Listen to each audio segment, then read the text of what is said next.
बिस्मिल्लाहिर्रहमानिर्रहीम। Dear viewers, अस्सलाम वालेकुम। आज का जो हमारा टॉपिक है that is water pollution.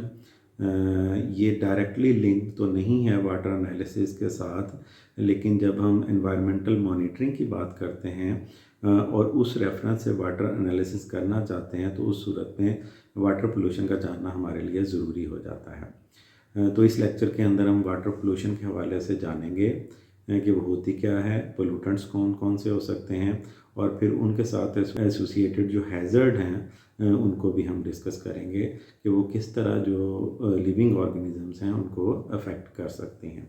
So let's move on to our topic. सबसे पहले हम वाटर पोल्यूशन की हिस्ट्री के हवाले से देख लेते हैं।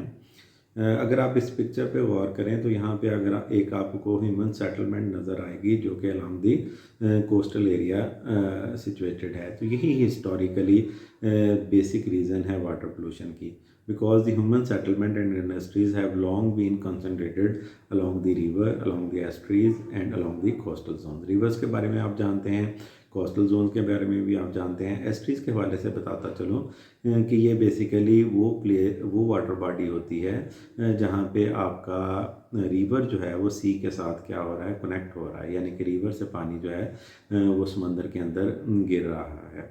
इस एरिया के अंदर जो सैलिनिटी लेवल है वो सी वाटर की निस्बत कम होता है, लेकिन जो फ्रेश वाटर है उसकी निस्बत क्या होता है, ज़्यादा होता है। सो जो ह्यूमन सेटलमेंट है चूँकि अलॉन्ग दी रिवर साइड या जहाँ पे वाटर बॉडी है उसकी अलॉन्ग जो है वो कंसंट्रेटेड होती है, तो इसी वजह से जो इंडस्ट्रीज़ है वो भी ग्रो की अलॉन्ग दी रिवर साइड। अब इसकी जो इंडस्ट्री की ज़्यादा रीज़न थी वो ये थी कि most of the industrial product जो है वो पूरी दुनिया के अंदर एक कंट्री से दूसरे कंट्री थ्रू वाटर जो है वो ट्रांसपोर्ट की जाती थी वाया शिप। तो due to the predominance of water borne trade जो इंडस्ट्री है वो भी अलॉन्ग दी कोस्टल एरिया वो ज़्यादा ग्रो की। सिमिलरली ह्यूमन सेटलमेंट, क्योंकि इंसानी आबादी वाटर के ऊपर डिपेंडेंट थी, तो जो फ्रेश वाटर बॉडीज़ थी उनके अलॉन्ग भी ह्यूमन सेटलमेंट ग्रो की। अब इसका नतीजा क्या निकला? The human use of water leads to degradation of water quality by the introduction of various pollutant substances. अब जहाँ पे आबादी होगी डेफिनेटली वहाँ पे सीवेज जो वाटर है वो तो डेफिनेटली होगा। तो शुरू के अंदर हिस्टोरिकली जो आबादियाँ थी वहाँ पे इतनी फैसिलिटीज़ तो नहीं थी कि वाटर ट्रीटमेंट प्लांट्स वहाँ पे होते। तो होता क्या था, तो जितना भी सीवेज वेस्ट वाटर होता था वो डायरेक्ट वाटर बॉडी के अंदर डाल दिया जाता था। इसी तरह जो इंडस्ट्री से एफ्लुएंट वेस्ट वाटर होता था वो भी वाटर बॉडी के अंदर ऐड कर दिया जाता था, या अल्टीमेटली उसने वाटर बॉडी के अंदर ही जाना होता था। तो दोनों सूरतों में क्या हुआ, जो पोल्यूटिंग सब्सटेंस थे वो वेस्ट वाटर के साथ उस वाटर बॉडी के अंदर एंटर होते गए, और इस तरह हिस्टोरिकली हम कह सकते हैं कि वाटर पोल्यूशन जो है वो ओरिजिनेट हुई। तो अब वाटर पोल्यूटेंट को हम 3 कैटेगरीज़ के अंदर डिवाइड कर सकते हैं। वाटर पोल्यूटेंट बायोलॉजिकल भी हो सकता है, जिसकी एग्जांपल के तौर पर पैथोजेंस हैं, आगे हम देखेंगे। फिज़िकल भी हो सकता है, फॉर एग्जांपल आप एट हाई टेम्परेचर जो है वाटर बॉडी के अंदर एक वाटर एंटर कर रहे हैं। सिमिलरली जो पोल्यूटेंट है वो केमिकल भी हो सकता है, it may be either organic compound और इनऑर्गेनिक कंपाउंड्स। तो ये 3 तरह के पोल्यूटेंट हो सकते हैं। तो वाटर पोल्यूटेंट के हवाले से इनमें से कोई भी पोल्यूटेंट हो, if it is present at excessive level which is capable of causing harm to living organism, तो उसको हम पोल्यूटेंट या ऐसे सब्सटेंस की कैटेगरी में रखते हैं जो कि वाटर पोल्यूशन काज कर सकता है। सोर्सेज देख लेते हैं। जो मेन सोर्सेज हैं उनमें सबसे पहले इंडस्ट्रियल वेस्ट वाटर है, क्योंकि इंडस्ट्रीज़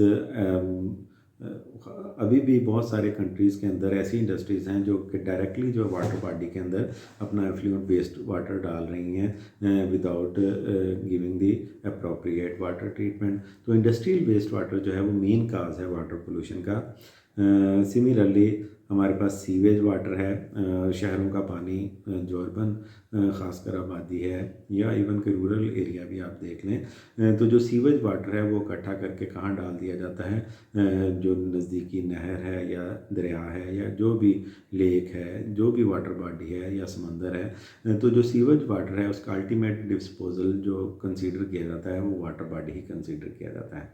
अब उस बॉडी के अंदर डालने से पहले अक्सर जो एरियाज़ हैं उनके अंदर उसको क्या ट्रीटमेंट उसकी नहीं की जाती। इसकी वजह से जो पोल्यूटेंट हैं वो भी इसी सीवेज वाटर के साथ उस वाटर बॉडी के अंदर क्या हो जाते हैं, एडअप हो जाते हैं। लैंड ड्रेनेज भी एक मेजर सोर्स है वाटर पोल्यूशन का। और सिमिलरली ऑयल स्पिल्स जो हैं आजकल अक्सर आप न्यूज़ के अंदर सुनते हैं। तो चूँकि ज़्यादातर जो आपका ऑयल उसकी ट्रांसपोर्ट जो है, पेट्रोलियम मसनूआत जितनी भी हैं उनकी जो ट्रांसपोर्ट है वह शिप होती है। तो कभी भी शिप को कोई भी हादसा पेश आता है या वहाँ पे लीकेज आती है तो उस सूरत में जितना भी ऑयल होता है वो स्पिल हो जाता है ओवर दी सी। और इसकी आपने न्यूज़ के अंदर इसके जो टॉक्सिक इफ़ेक्ट हैं एक्वेटिक लाइफ के ऊपर वो आप बड़ी अच्छी तरह आपने देखे होंगे। तो ये और भी बहुत सारे सोर्सेज हैं जो मेजर सोर्सेज के अंदर अगर हम इसे कैटेगराइज करना चाहें वाटर पोल्यूशन को, तो आप इन 4 सोर्सेज के अंदर कर सकते हैं, that is industrial waste water, sewage waste water, land drainage and oil spills. ये एक टेबल है जिसके अंदर मुख्तलिफ पोल्यूटेंट्स की एग्जांपल को डिस्कस किया गया है, उनके सोर्सेज भी बताए गए हैं और उसके हवाले से थोड़ी सी डिस्कशन भी है। सो फॉर एग्जांपल आपके पास रेडियो एक्टिव पोल्यूटेंट्स जो हैं, अब डेफिनेटली कोई भी कंट्री ये नहीं चाहेगा कि डायरेक्टली रेडियो एक्टिव सब्सटेंस को वाटर बॉडी के अंदर आए। तो ज़्यादातर केसेस के अंदर ये एक्सीडेंटली डिस्चार्ज हो जाते हैं फ्रॉम न्यूक्लियर इंडस्ट्री या during transportation of nuclear material, या जब आप न्यूक्लियर टेस्ट करते हैं जो कंट्रीज़, उस सूरत में ये रेडियो एक्टिव सब्सटेंसेस जो हैं वो एडअप हो जाते हैं into your water body. So emotive subject हैं, health effect are frequently debated. अब इसके इफेक्ट्स क्या आते हैं ये मतलब आपको ऑलरेडी आप जानते हैं। सिमिलरली ऑर्गेनिक केमिकल्स के हवाले से बात करें, इसके अंदर जो बड़े सोर्सेज हैं वो agriculture use of herbicides and pesticide हैं। हमें कल्टीवेशन करते हैं, हमने जो क्रॉप्स की वो जो यील्ड है उसको क्या करना है, इंक्रीज़ करना है, तो उसके लिए हम क्या मुख्तलिफ हर्बिसाइड और पेस्टिसाइड अबंडेंटली यूज़ करते हैं। सिमिलरली इंडस्ट्रियल या डोमेस्टिक वेस्ट है उनके अंदर भी ऑर्गेनिक केमिकल्स होते हैं। मेरीन ऑयल पोल्यूशन है फ्रॉम ऑयल टैंकर एक्सीडेंट, यह भी हम डिस्कस कर रहे हैं। So a wide variety of chemicals are discharged, इनके अंदर पेट्रोलियम हाइड्रोकार्बन हैं, पेस्टिसाइड्स हैं, डिटर्जेंट्स हैं, potentially harmful effect on human health and aquatic ecosystem. So इसी तरह ये हैवी मेटल है, एसिड्स हैं या न्यूट्रिएंट्स हैं। तो इस टेबल के अंदर आपको उसका सोर्स भी मिल जाएगा, उसके हवाले से थोड़ी सी डिस्कशन भी मिल जाएगी। आगे चलते हैं। सो हैज़र्ड्स के बारे में बात करते हैं। अब ये पोल्यूटेंट्स जब वाटर के अंदर जाते हैं तो फिर ये ह्यूमन को कैसे अफेक्ट कर सकते हैं या लिविंग ऑर्गेनिज्म को किस तरह अफेक्ट कर सकते हैं। People can become sick from drinking, washing और स्विमिंग इन पोल्यूटेड वाटर। अब इसकी जो हैज़र्ड्स हैं उनको 3 कैटेगरी में हम डिवाइड करते हैं। ये हैज़र्ड्स बायोलॉजिकल भी हो सकती हैं, केमिकल्स भी हो सकती हैं और फिज़िकल भी हो सकती हैं। इन तीनों को बारी बारी देख लेते हैं। Biological hazards are caused by pathogens, bacteria, virus या पैरासाइट्स, जो भी माइक्रोबियल ऑर्गेनिजम्स हैं, अगर वो पैथोजेनिक हैं, पैथोजेनिक का मतलब अगर वो डिजीज़ काजिंग है तो उस वाटर बॉडी को एज अ ड्रिंकिंग हमने यूज़ करना है या स्विमिंग के तौर पे यूज़ करना है, तो वो हमारी जो लिविंग ऑर्गेनिज्म हैं उनकी बॉडी के अंदर एंटर हो सकते हैं और उसके नतीजे के अंदर जो डिज़ीज़ काज होती हैं उनको हम वाटर बॉर्न डिजीज़ का नाम देते हैं। उसकी कुछ एग्जांपल यहाँ पे डिस्कस की गई हैं। फॉर एग्जांपल डायसेंट्री है, कॉलरा है, सिमिलरली टाइफाइड फीवर है। आजकल कैंपेन भी पिछले दिनों हुई है, फीवर टाइफाइड के ख़िलाफ़ वैक्सीनेशन हुई है। हेपेटाइटिस जो है वो पाकिस्तान के अंदर बड़ी तेज़ी के साथ जो इंक्रीज़ हो रही है उसकी परसेंटेज, तो उसकी मेन रीज़न जो है वो पोल्यूटेड वाटर है। सिमिलरली जो पोलियो है, अभी तक कुछ कंट्रीज़ ऐसे हैं जिनके अंदर पोलियो वायरस स्टिल मौजूद है, उसकी वजह से वैक्सीनेशन की जो कैंपेन्स हैं वो फ्रीक्वेंटली होती हैं। तो न्यूज़ के अंदर आप लोगों ने सुना होगा कि फ़लाँ एरिए के जो वेस्ट वाटर सैंपल हैं उनके अंदर पोलियो वायरस पाया गया है। तो ये बेसिकली ओरोफिकल रूट होता है इसका। तो पोलियो वायरस भी बेसिकली वाटर बॉर्न डिजीज़ है और पोल्यूटेड वाटर के ज़रिए ये कम्युनिकेट होती है एक जगह से दूसरी जगह, एक पर्सन से दूसरे पर्सन को। सिमिलरली केमिकल हैज़र्ड जो हैं उनके लिए बहुत सारे केमिकल जो हैज़र्डस होते हैं, उनके अंदर नाइट्रेट्स हैं, आर्सेनिक है, पेस्टिसाइड्स हैं, इंसेक्टिसाइड्स हैं, हैवी मेटल्स हैं, ऑर्गेनिक कंपाउंड्स हैं, इसी तरह रेडियो एक्टिव सब्सटेंस हैं और दूसरे जो टॉक्सिक केमिकल्स हैं। ये सारे केमिकल जो हैं वो केमिकल हैज़र्ड्स काज कर सकते हैं। अब केमिकल हैज़र्ड्स के लिए जो सबसे बदनाम ज़माना है वो ऑर्गेनिक पोल्यूटेंट्स हैं, जिनके अंदर ऑयल एंड ग्रीस है, सरफेक्टेंट्स हैं जो वाटर के अंदर मौजूद हो सकते हैं और आपकी बॉडी के अंदर इंटर हो सकते हैं। इसी तरह वोलाटाइल ऑर्गेनिक कंपाउंड्स हैं जिनको VOCs के नाम से जाना जाता है।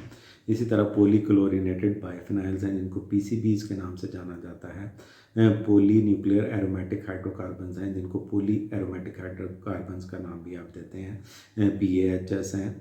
इसी तरह फिनोल्स या एल्डिहाइड्स हैं। सिमिलरली स्टीरॉयड हार्मोन्स हैं, फार्मास्यूटिकल कंपाउंड्स भी हैं। अब ये सारे के सारे ऑर्गेनिक जो पोल्यूटेंट्स जिनके हमने नाम लिए हैं, ये वाटर बॉडी के अंदर मौजूद हो सकते हैं और एंटर हो जाते हैं थ्रू वेरियस सोर्सेज और बहुत सारी केमिकल हैज़र्ड्स काज करते हैं। अब स्पेसिफिकली ऑर्गेनिक कंपाउंड्स जो पोल्यूटेंट्स हैं उनके ज़रिए होने वाली हैज़र्ड्स का अगर हम जिक्र करें तो these are toxic. For example poly aromatic hydrocarbons आपने सुना होगा, these are highly toxic. Similarly आपके पास जो ऑर्गेनिक पोल्यूटेंट्स हैं वो कार्सिनोजेनिक होते हैं। कार्सिनोजेनिक का मतलब दे कैन कॉज कैंसर, जिसकी एग्जांपल स्टायरीन है, बेंजीन है। सिमिलरली म्यूटाजेनिक भी हो सकते हैं। म्यूटाजेनिक ऐसे सब्सटेंसेस होते हैं जो DNA के अंदर क्या करते हैं, म्यूटेशन कॉज कर देते हैं। जिस म्यूटाजेनिक ऑर्गेनिक पोल्यूटेंट की एक बड़ी इंपॉर्टेंट एग्जांपल बेंजीन है। इसीलिए हम लेबॉर्ट्रीज़ के अंदर अब बेंजीन को एज अ सॉल्वेंट यूज़ नहीं करते, क्योंकि इसका जो म्यूटाजेनिक बिहेवियर है वो रिसेंटली जो है वो पता चला है। इस वजह से ये बेंजीन जो है अगर इसको इस्तेमाल भी करना हो तो बड़ी केयरफुली इस्तेमाल किया जाता है। जो एक और जो हैज़र्ड काज कर सकते हैं कि ऑर्गेनिक पोल्यूटेंट जो है वो टेरेटोजेनिक होते हैं, जिनकी एक मिसाल पॉलीक्लोरिनेटेड बाइफिनाइल हैं। ये फीटस को बिफोर जो बर्थ है उसको क्या कर सकते हैं, अफेक्ट कर सकते हैं और उसके नतीजे में बहुत सारी कॉम्प्लिकेशंस हो सकती हैं और बहुत सारी जो आप कह सकते हैं माजूरी है वो कॉज हो सकती है उस फीटस को। ये जो मेजर हैज़र्ड्स थी जो कि एसोसिएटेड हैं विद केमिकल और स्पेसिफिकली ऑर्गेनिक पोल्यूटेंट्स, उसकी कुछ एग्जांपल आपके साथ डिस्कस की गई हैं। फिज़िकल हैज़र्ड्स की हवाले से बात करें तो सबसे मेजर काज जो है वो थर्मल पोल्यूशन है।